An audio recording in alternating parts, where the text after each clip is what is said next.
कृष्ण। गर्ग संहिता के माधुर्य खंड में अध्याय 8 श्लोक संख्या 41 और 42 में नारद मुनि राजा बहुलाश्व से संवाद कर रहे हैं। उस समय भी नारद मुनि एकादशी व्रत की महिमा का गान करते हुए इस प्रकार कहते हैं। दश वै मातृके पक्षे तथा वै दश पैतृके प्रियाया दश पक्षे तु पुरुषानुत्तरे नरः। यानी जो मनुष्य शुद्ध भक्ति भाव से एकादशी व्रत का पालन करता है वह अपने मातृकुल की 10, पितृकुल की 10 और पत्नी के कुल की 10 पीढ़ियों का उद्धार कर देता है। इतनी विशेष है ये एकादशी तिथि। और ऐसी ही पवित्र और मंगलमय एकादशी यानी वरुथिनी एकादशी। वरुथिनी अर्थात जो सभी वरों को प्रदान करने में सक्षम है और जो समस्त भौतिक बंधनों को काट कर आध्यात्मिक गंतव्य प्रदान करती है। प्रत्येक मनुष्य के मन में कोई न कोई इच्छा अभिलाषा अवश्य होती है, लेकिन ये इच्छा और अभिलाषा यदि भौतिक सुखों को प्राप्त करने की है तो वो अंत में दुखों का कारण बनती है। और यदि ये इच्छा और अभिलाषा आध्यात्मिक है, भगवान की सेवा करने की है, तो वो व्यक्ति को परम सुख प्रदान करती है। भौतिक इच्छाएं और उससे अर्जित फल इस भौतिक शरीर के साथ समाप्त हो जाते हैं, लेकिन आध्यात्मिक फल आत्मा के साथ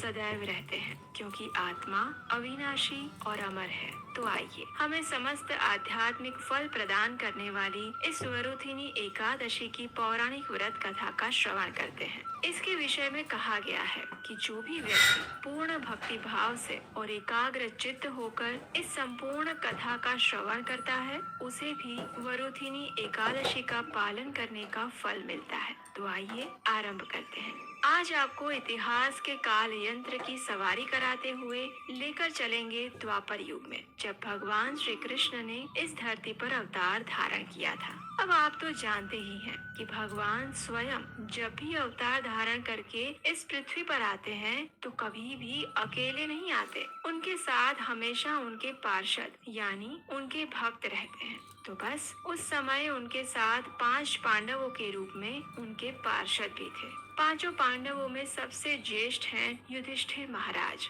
उन्हें धर्मराज भी कहा जाता है। एक दिन युधिष्ठिर महाराज भगवान श्री कृष्ण के साथ बैठे हुए थे और उनके मध्य एकादशी व्रत के विषय में चर्चा हो रही थी। अब जैसा कि आप जानते हैं कि युधिष्ठिर महाराज इतने विनम्र थे और सदैव भगवान श्री कृष्ण से मार्गदर्शन प्राप्त करते थे। तो बस आज उन दोनों के बीच वर्ष में आने वाली विविध एकादशियों के विषय में ही चर्चा हो रही थी। ऐसे में युधिष्ठिर महाराज ने श्री कृष्ण से पूछा, हे केशव, वैशाख मास के कृष्ण पक्ष में आने वाली एकादशी का नाम वरुथिनी है। ये तो मैं जानता हूँ, लेकिन क्या आप मुझे ये बता सकते हैं कि इस एकादशी के व्रत पालन से क्या लाभ प्राप्त होता है और इसका महत्व क्या है? युधिष्ठिर महाराज के प्रश्न के उत्तर में भगवान श्री कृष्ण ने कहा, हे धर्मराज, ये ऐसी विशेष एकादशी तिथि है जिसके पालन करने से इस जन्म और अगले जन्म में भी सौभाग्य की प्राप्ति होती है। इतना ही नहीं, इस प्रकार प्रत्येक जन्म में इस एकादशी व्रत का पालन करने से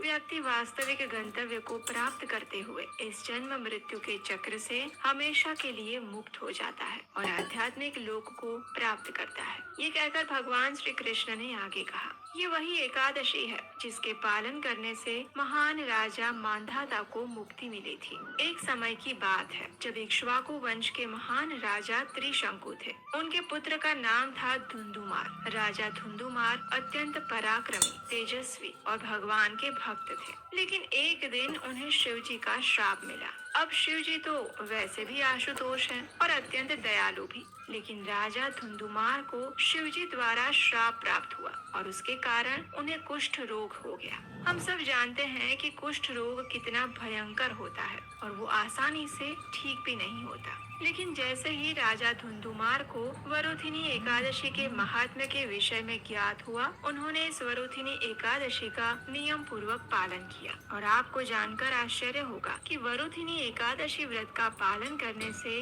राजा धुंधुमार कुष्ठ रोग से मुक्त हो गए और उन्होंने परम आध्यात्मिक गति को प्राप्त किया। ऐसा कहा जाता है कि वरुथिनी एकादशी व्रत के पालन करने से 10,000 वर्ष की तपस्या का फल मिलता है। और इतना ही नहीं, आदर्श स्थिति तो ये है कि सूर्य ग्रहण के समय कुरुक्षेत्र में जाकर 40 किलो सुवर्ण का दान देने से जो पुण्य फल मिलता है वो केवल इस एकादशी व्रत का श्रद्धा और निष्ठा पूर्वक पालन करने से मिल जाता है। उसके बाद भगवान श्री कृष्ण ने युधिष्ठिर महाराज को दान के विषय में एक अत्यंत गोपनीय बात बताई और वो रहस्य ये था कि अश्वदान से श्रेष्ठ गजदान है। गजदान से श्रेष्ठ यदि कोई भूमि का दान देता है तो उसे माना गया है। भूमि दान से भी श्रेष्ठ दान है तिल का दान, और तिल के दान से भी श्रेष्ठ यदि कोई स्वर्ण दान करता है तो वो है। स्वर्ण दान से अधिक श्रेष्ठ दान है अन्न का दान। अन्न का दान देने से व्यक्ति के समस्त पूर्वज, देवता और समस्त प्राणी प्रसन्न होते हैं। विद्वान लोग कन्या दान को भी अन्न दान के समान ही मानते हैं। लेकिन अब भगवान श्री कृष्ण सबसे गूढ़ रहस्य को बताते हुए कहते हैं कि भले ही अन्न दान को महादान कहा गया हो, लेकिन अन्न दान से भी श्रेष्ठ है विद्या का दान। जी हाँ, इसीलिए श्रील प्रभुपाद ने कहा है कि सबसे बड़ी दान और समाज की सेवा की प्रवृत्ति है लोगों को भगवान और उनके साथ उनके संबंध के विषय में ज्ञान देना। और यही कारण है कि आज इस्कॉन के सभी मंदिरों और केंद्रों में हजारों लाखों भक्तों द्वारा भगवत गीता और श्रीमद् भागवतम के ज्ञान का दान देने के लिए सेवा यज्ञ चल रहा है, जिससे वर्तमान समय में अनेक लोग लाभान्वित हो रहे हैं और अपने जीवन के परम लक्ष्य की ओर अग्रसर हो रहे हैं। इस एकादशी के महात्म के विषय में बताते हुए भगवान श्री कृष्ण आगे कहते हैं, हे युधिष्ठिर महाराज, जो व्यक्ति अपनी पुत्री की धन संपदा पर आश्रित रहता है उसे संपूर्ण ब्रह्मांड के जलमग्न होने तक नारकीय अवस्था में रहना पड़ता है। इससे विपरीत यदि कोई व्यक्ति आभूषणों से सुसज्जित अपनी पुत्री का कन्या दान देता है तो उसे स्वर्गिक सुख प्राप्त होते हैं। जो व्यक्ति अपनी पुत्री का विवाह कराते समय वर पक्ष से धन लेता है उसे अगले जन्म में बिल्ली का शरीर प्राप्त होता है। बिल्कुल वैसे ही जैसे एक मांसाहार करने वाला व्यक्ति अगले जन्म में मांस भक्षी जंगली प्राणी बनता है और अत्यंत काम आसक्त व्यक्ति को कुत्ते का शरीर मिलता है। जो व्यक्ति अपने शरीर के अंगों का प्रदर्शन करता है और कम व्यक्ति को कुत्ते का शरीर मिलता है। जो व्यक्ति अपने शरीर के अंगों का प्रदर्शन करता है और कम कपड़ों द्वारा अपने शरीर को ढकता है उसे अगले जन्म में वृक्ष का शरीर प्राप्त होता है, जो कि ऐसी योनि है जिसमें आपको भौतिक कष्ट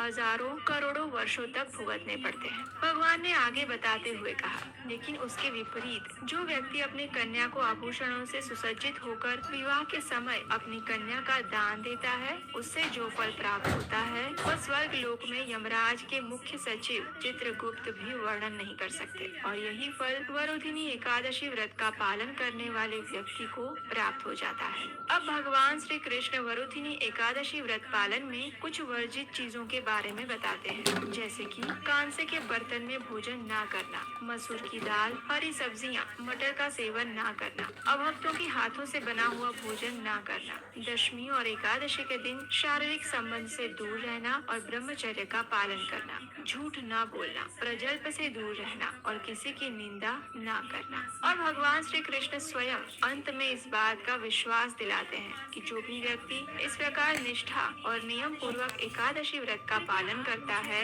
वह सभी पापों से मुक्त हो जाता है और शाश्वत आध्यात्मिक लोक को प्राप्त करता है। और जो व्यक्ति इस महिमा का केवल श्रवण या पठन भी करता है उसे भी 1000 गायों का दान देने का पुण्य फल प्राप्त होता है। तो ये थी वरुधिनी एकादशी की पौराणिक कथा। जो भी व्यक्ति एकादशी व्रत का पालन करता है उसे अपनी चेतना पर विशेष ध्यान देना चाहिए। इस दिन अधिक से अधिक समय हरे कृष्ण महामंत्र का जप करना चाहिए, भगवान की कथा सुननी चाहिए और वैदिक ग्रंथों का अध्ययन करना चाहिए। भगवत गीता और श्रीमद् भागवतम जैसे ग्रंथों को पढ़ना चाहिए। किसी भी प्रकार का अन्न या अन्न युक्त आहार नहीं लेना चाहिए। आवश्यकता लगे तो फल, दूध, फलों का रस या फिर एकादशी प्रसाद ले सकते हैं, लेकिन वो भी भगवान को अर्पित किया हुआ ही लेना चाहिए। अगले दिन द्वादशी पर संपूर्ण विधि विधान के साथ निर्धारित पारण समय समझा दी है। वैशाख मास के विशेष मास में आने वाली ये एकादशी मनुष्य के शक्ति मुक्ति पाता, ओम जय एकादशी माता, तेरे नाम ही नाम देवी, आरती प्रदान करनी, गण गौर की देवी माता, शास्त्रों में बरनी, ओम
योगिनी